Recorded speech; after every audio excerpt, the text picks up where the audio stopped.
protiv nepravde koju nam je u zadnjih 30 godina napravila ova mukotrpnim radom tokom našeg radnog vijeka stvarnu radničku imovinu i nas dovedu na rub siromaštva. Reda. Ovo je naša država koju su veće od minimalnih penzija. U Crnoj Gori je 300 eura, od kojih ni terapija prema 15.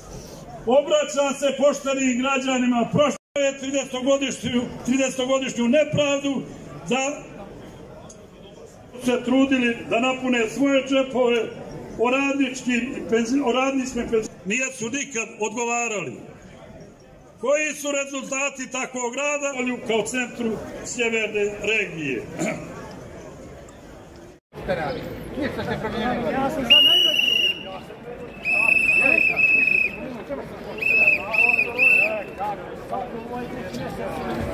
Rastegni to malo dobro. Popine ti radi tamo.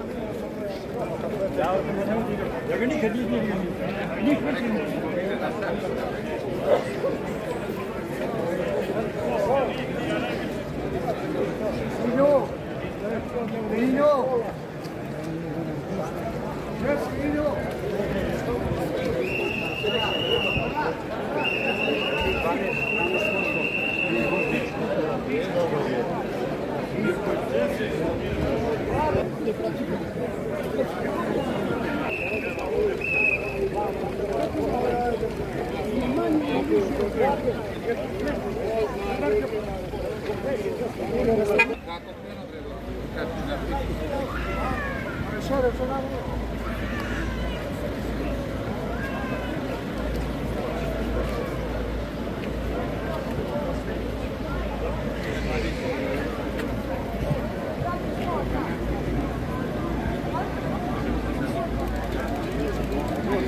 Dai,